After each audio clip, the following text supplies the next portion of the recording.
अस्सलाम वालेकुम नाज़रीन, मां आहियां शुएब अली उमरानी ऐं तव्हां ॾिसी रहिया आहियो BR टाइम न्यूज़। सभ खां पहिरियां शामिल कंदासीं हीअ रिपोर्ट। पीपल्स पार्टी चेयरमैन बिलावल भुट्टो ज़रदारी ऐं नून लीग जी नायब सदर मरियम नवाज़ मचसानीअ जे शहीद थियल 11 पोरियतुनि जे वारसनि वटि पहुची विया। ॿिन्ही अॻुवाणनि जी हज़ारा बिरादरीअ जे धरणे में शिरकत। हज़ारा बिरादरीअ जो सख़्त सर्दीअ में 11 पोरियतुनि जे लाशनि सूधो 5 ॾींहनि खां धरणो जारी। वज़ीर आज़म इमरान ख़ान जी सदारत हेठि वफ़ाक़ी वज़ीरनि ऐं पार्टी अॻुवाणनि जो इजलास।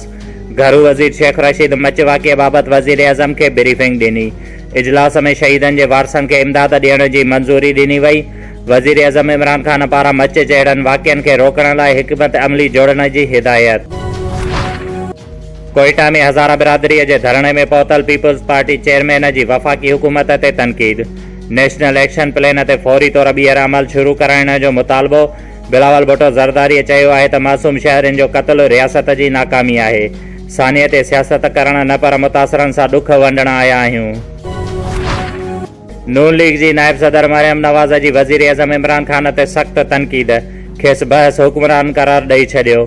मरियम नवाज़ चयो आहे त इमरान ख़ान हिते न आयो त क़ौम खेसि इस्लामाबाद में बि वेहण न ॾींदी। मुतासिरनि जे ज़ख़्मनि ते मरहम हणणु रियासत जी ज़िम्मेवारी आहे। सॼी क़ौम मच सानीअ ते सोग में आहे। वज़ीर आज़म मुतासिरनि सां ज़रूरु मुलाक़ात कंदो। सानीअ ते सियासत न थियणु घुरिजे। वफ़ाक़ी वज़ीर शिबली फराज़ चयो आहे त वज़ीर आज़म कोयटा बि वेंदो ऐं मुतासिरनि सां मुलाक़ात बि कंदो। असांखे माज़ीअ जे हुक्मराननि जी कयल गुनाहनि जी सज़ा मिली रही आहे। बलोचिस्तान हुकूमत मच सानीअ जी जांच जे लाइ JIT जोड़ण जो फ़ैसिलो करे वरितो। कोयटा में वॾे वज़ीर जाम कमाल जी सदारत हेठि इजलास दौरान मच सानीअ बाबति JIT जोड़ण जो फ़ैसिलो। ज़रियनि मूजिबि JIT खे वाक़िए सां गॾु लाॻापियल खातनि जी लापरवाहीअ बाबति जांच करण जो टास्क ॾिनो वेंदो। बलोचिस्तान हुकूमत जे तर्जुमान लियाकत शाहवाणीअ चयो आहे त बिलावल ऐं मरियम मच सानीअ ते सियासत करण जी कोशिश कई आहे। मच वाक़िए ख़िलाफ़ समूरी सिंध सरापाए एहतिजाज। कोयटा में धरणो हणी वेठल हज़ारा बिरादरीअ सां ॿधीअ जे इज़हार लाइ कराचीअ में काल्ह खां 20 हंधनि ते धरणा लॻियल।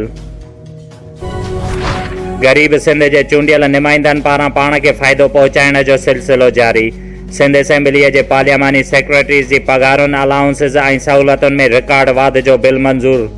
सूबाई पार्लियामानी सेक्रेटरीज़ खे ड्राइवर सां गॾु सरकारी गाॾी, 50,000 जो ख़ासि अलाउंस, 21 ग्रेड जे ऑफिसर जे बराबरि हाउसिंग अलाउंस ऐं मुल्क में सफ़र जे लाइ जहाज़ जी टिकट बि मिलंदी। फंडनि जी खोट जूं दाहूं कंदड़ पीपल्स पार्टी सिंध असेंबलीअ मां बिल मंज़ूर कराए वरितो।